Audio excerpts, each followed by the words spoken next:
ಅಗ್ರಿಕಲ್ಚರ್ನಲ್ಲಿ BSc agri student college of agriculture GKVK ಹೆಮ್ಮೆಯ ವಿದ್ಯಾರ್ಥಿ Chandan Y. Congratulations Chandan.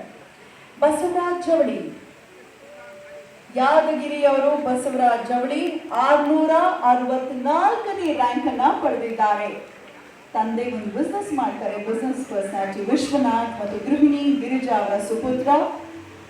Engineering ಮಾಡಿದ್ದಾರೆ BMS college of engineering ನಲ್ಲಿ. Congratulations Basavaraj ಜವಳಿ. ಯತೀಶ್ MA, ಹಾಸನದ ಬೇಲೂರು ಶಿಲ್ಪ ಕಲೆಗಳ ತವರೂರು. ಅಲ್ಲಿನ ಯತೀಶ್ MA ಪಡ್ಕೊಂಡಿರುವಂತಹ ರ್ಯಾಂಕ್ 732ನೇ ರ್ಯಾಂಕ್ ಪಡೆದಿದ್ದಾರೆ. Bengaluru medical college and research institute ಇಂದ MBBS ಮಾಡಿದ್ದಾರೆ.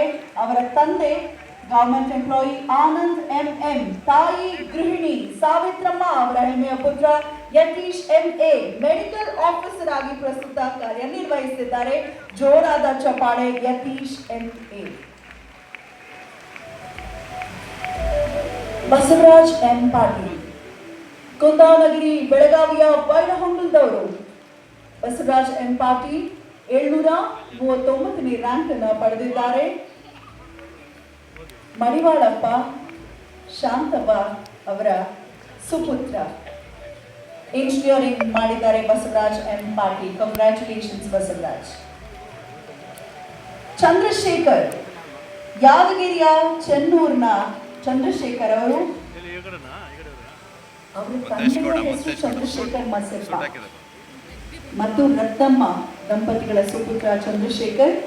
ಇಂಜಿನಿಯರಿಂಗ್ ಮಾಡಿದ್ದಾರೆ. ಅಗ್ರಿಕಲ್ಚರ್ನಲ್ಲಿ BSc agri student college of agriculture GKVK ಹೆಮ್ಮೆಯ ವಿದ್ಯಾರ್ಥಿ ಚಂದನ್ ವೈ. ಕಂಗ್ರ್ಯಾಚುಲೇಷನ್ಸ್ ಚಂದನ್. ಬಸವರಾಜ್ ಜವಳಿ, ಯಾದಗಿರಿಯವರು ಬಸವರಾಜ್ ಜವಳಿ 664ನೇ ರ್ಯಾಂಕ್ ಅನ್ನ ಪಡೆದಿದ್ದಾರೆ. ತಂದೆ ಒಂದು ಬಿಸ್ನೆಸ್ ಮಾಡ್ತಾರೆ, ಬಿಸ್ನೆಸ್ ಪರ್ಸನಾಲಿಟಿ ವಿಶ್ವನಾಥ್ ಮತ್ತು ಗೃಹಿಣಿ ಗಿರಿಜಾ ಅವರ ಸುಪುತ್ರ.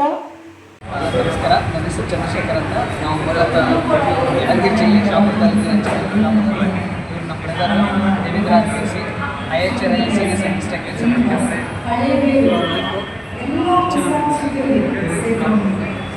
ನನ್ನ ಈ ಜರ್ನಿಯಲ್ಲಿ ರಿವರ್ಸ್ ಸಪೋರ್ಟ್ ತುಂಬ ಇದೆ.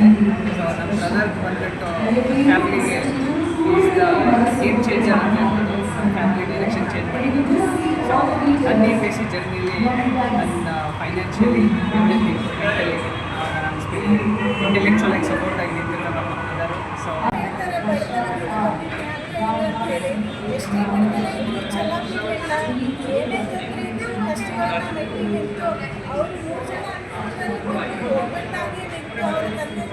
ಎಷ್ಟು ಕಷ್ಟದಲ್ಲಿ ಅವ್ರು ಬೆಳೆಸಿದ್ದನ್ನ ನೆನಪಲ್ಲಿಟ್ಕೊಂಡು ಯಾವುದೇ ಒಂದು ಡಿಸ್ಟ್ರಾಕ್ಷನ್ ಇಲ್ಲಾಂದ್ರೆ ಈ ಒಂದು ಹಂತಕ್ಕೆ ಬರೋದು ಅದು ಸಾಮಾನ್ಯ ಮಾತಲ್ಲ. ನಾನು ಅವ್ರ ವಿಷಯದಲ್ಲಿ ಒಬ್ಬರು ಇರ್ಬೋದು, ಬಟ್ ನನ್ನ ಕಾಂಟ್ರಿಬ್ಯೂಷನ್ ಅವ್ರಿಗೆ ಯಾವಾಗಲೂ ಝೀರೋನೇ ಐತಿ. ನಾನು ಝೀರೋ ಅಂತೇಳಿ ನಾನು ಲೋ ಫೀಲ್ ಆಗೋಂಗಿಲ್ಲ. ಬಟ್ ಅವ್ರದ್ದು ಒಂದು ಈ ಜರ್ನಿ ನೋಡಲಿಕ್ಕೆ ನಮಗೇನು ಖುಷಿ ಆಗುತ್ತಲ್ಲ, ನಮ್ಮ ರಿಲೇಟಿವ್ಸಿಗಾಗಲಿ, ನಮ್ಮ ಊರಿಗಾಗಲಿ, ನಮ್ಮ ಒಂದು ರಾಜ್ಯಕ್ಕಾಗಲಿ, ಇಂಥವರಿಗೆ ನಾವು ಬೆನ್ತಟ್ಟಿ ಮುಂದೆ ತರೋದನ್ನು ನಾವು ಯಾವಾಗಲೂ ಕಾರ್ಯ ಮಾಡೋದು ನಮ್ಮ ಎಲ್ಲ ಮಾನವೀಯತೆ ದೃಷ್ಟಿಯಿಂದ ನಮಗೂ ಒಂದು ಏನೋ ಒಂದು ಮನಸ್ಸಾಕ್ಷಿಯಿಂದ 100% ಏನು ಹೇಳ್ತೀವಿ ರಿಯಲ್ ಆಗಿ ಸೆಲೆಬ್ರೇಷನನ್ನು ಮಾಡುವಂಥದ್ದು ಇಂಥ ಒಂದು ಸಂದರ್ಭಗಳು. ಪಟಾಕಿ ಹಚ್ಚಿ ಕೇಕ್ ಸೆಲೆಬ್ರೇಟ್ ಕಟ್ ಮಾಡಿ ಅದು ಒಂದು ಸೆಲೆಬ್ರೇಷನ್ ಅಲ್ಲ. ಎಲ್ಲ ಒಂದು ಆಕಾಂಕ್ಷಿಗಳಿಗೂ ನಾವು ಏನು ಬೆನ್ತಟ್ಟಿ ಸಹಕಾರವನ್ನು ಕೊಟ್ಟು ಅವರು ಈ ಒಂದು ಅಚೀವ್ಮೆಂಟಲ್ಲಿ ನಾವು ಒಂದು ಭಾಗವಾಗಿ ಕಾಣಿಸ್ಕೊಳ್ಳೋದಕ್ಕೆ ತುಂಬ ಖುಷಿ ಆಗುತ್ತೆ. ಎಲ್ಲರಿಗೂ ಧನ್ಯವಾದಗಳು. ಅತಿ ಮುಖ್ಯವಾಗಿ ಇವತ್ತಿನ ಕಾರ್ಯಕ್ರಮದ ಮೂಲ ಉದ್ದೇಶ ನಮ್ಮ ಕರ್ನಾಟಕದಿಂದ UPSC ಪರೀಕ್ಷೆಗಳಲ್ಲಿ ಏನು 2025ರಲ್ಲಿ ನಮ್ಮ ಮಕ್ಕಳು ಸಾಧನೆ ಮಾಡಿದ್ದಾರೆ, ಆ ಸಾಧನೆಯ ಒಂದು ಕೂಗು ಕರ್ನಾಟಕದ ಹಳ್ಳಿಹಳ್ಳಿಗಳಲ್ಲೂ ತಲುಪಬೇಕು. ನಮ್ಮ ಯುವಜನತೆಯಲ್ಲಿ ಈ ಒಂದು ಸ್ಪರ್ಧಾತ್ಮಕ ಸಂಸ್ಕೃತಿ ಎನ್ನುವಂಥದ್ದು ಬೆಳೀಬೇಕು. ಹೆಚ್ಚು ಹೆಚ್ಚು ಕನ್ನಡಿಗರು ಕರ್ನಾಟಕದವರು ಸಿವಿಲ್ ಸರ್ವಿಸಸ್ಗಳಲ್ಲಿ ಬರಬೇಕು. ಈ ಸಿವಿಲ್ ಸರ್ವಿಸಸ್ಗಳಲ್ಲಿ ಸಂವಿಧಾನಬದ್ಧವಾಗಿರ್ತಕ್ಕಂಥ ಕಾನ್ಸ್ಟಿಟ್ಯೂಷನಲ್ ಪವರ್ಸ್ ಜಾಸ್ತಿ ಇದೆ ಈ ಯುನೈಟೆಡ್ ಸರ್ವಿಸಸ್ಗೆ. ಆ ಕಾರಣದಿಂದ ಇಂಡಿಯಾ ಫಾರ್ IAS ಇವತ್ತು ಹಿಸ್ಟಾರಿಕಲ್ ಟೌನ್ ಹಾಲ್ ಏನಿದೆ ನಮ್ಮ ಪುಟ್ಟಣಚಟ್ಟಿ ಪುರಭವನದಲ್ಲಿ ಈ ಕಾರ್ಯಕ್ರಮವನ್ನು ನಾವು ಆಯೋಜನೆ ಮಾಡಿದ್ದೀವಿ. ಈ ಕಾರ್ಯಕ್ರಮಕ್ಕೆ ಕರ್ನಾಟಕ ಸರ್ಕಾರದ ಮಾನ್ಯ ಕೃಷಿ ಮಂತ್ರಿಗಳಾಗಿರ್ತಕ್ಕಂತಹ ಶ್ರೀಯುತ ಚಲರಾಯಸ್ವಾಮಿ ಅವರು ಬಂದಿದ್ದರು. ಅವರು ಕೂಡ ಅವರ ಒಂದು ಮಾತಲ್ಲಿ ಹೇಳಿದರು, ನಮ್ಮ ಕರ್ನಾಟಕದಿಂದ ಭಾಳ ಕಡಿಮೆ ಜನ ಬರ್ತಾ ಇದ್ದಾರೆ, ಇದು ಸಾಲದು. ನಮ್ಮ ಸಂಖ್ಯೆ, ನಾವು ಜ್ಞಾನಾಧಾರಿತ ರಾಜ್ಯ, ನಮ್ಮ ಸಂಖ್ಯೆ 100ಕ್ಕೂ ಹೆಚ್ಚು ಒಂದು ವರ್ಷದಲ್ಲಿ ನಾವು ರ್ಯಾಂಕ್ಗಳನ್ನು UPSC ಪರೀಕ್ಷೆಗಳಲ್ಲಿ ತೆಗೆದುಕೊಳ್ಬೇಕು.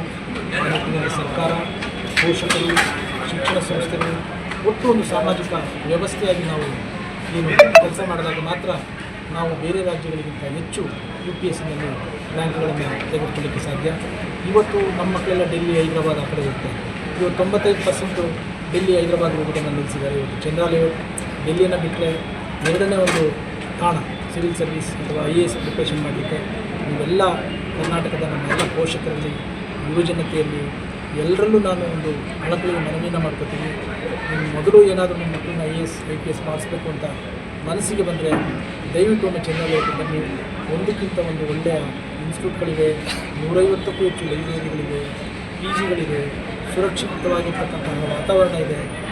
ಕರ್ನಾಟಕದ ಯಾವುದೇ ಮೂಲೆಯಲ್ಲಿ ಬೇಕಾದರೂ ಬಂದು ಇಲ್ಲಿ IAS ಅನ್ನು ಪ್ರಿಪ್ರೇಷನ್ ಮಾಡ್ಬೋದು. ಅದೇ ರೀತಿ ರಾಷ್ಟ್ರದ ಬೇರೆ ಬೇರೆ ರಾಜ್ಯಗಳಲ್ಲಿ ಕೂಡ ಸುಮಾರು 18ಕ್ಕೂ ಹೆಚ್ಚು ರಾಜ್ಯದ ಜನ ಇವತ್ತು ಚಂದ್ರಾ ಲೇಔಟ್ನಲ್ಲಿ ಬಂದು IAS ಪ್ರಿಪ್ರೇಷನ್ ಮಾಡ್ತಾಯಿದ್ದಾರೆ. ಹಾಗಾಗಿ ಬೇರೆ ರಾಜ್ಯಗಳ ಹೋಗುವ ಅವಶ್ಯಕತೆ ಇಲ್ಲ.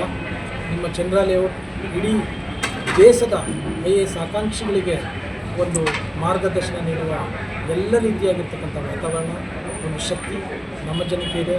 ಚಂದ್ರಾ ಲೇಔಟು ಬನ್ನಿ, ಎಲ್ಲ ಒಳ್ಳೊಳ್ಳೆ ಇನ್ಸ್ಟಿಟ್ಯೂಟ್ಗಳಿದೆ, ಸ್ನೇಹಿತರೆಲ್ಲ ಒಳ್ಳೊಳ್ಳೆ ಇನ್ಸ್ಟಿಟ್ಯೂಟ್ಗಳು ತೆರೆದಿದ್ದಾರೆ. ಅಲ್ಲಿ ಬಂದು ನಮ್ಮ ಕನಸನ್ನು ನನಸಾಗಿಸ್ಕೊಳ್ಳಿ ಅಂತೇಳಿ ನಾನು ಈ ಸಂದರ್ಭದಲ್ಲಿ ಹೇಳಲಿಕ್ಕೆ ಇಚ್ಛೆಪಡ್ತೀನಿ. ನಾನು ಇಂಡಿಯಾ ಫಾರ್ IAS ಅಕಾಡೆಮಿಯ ಸಂಸ್ಥಾಪಕ ಮತ್ತು CEO.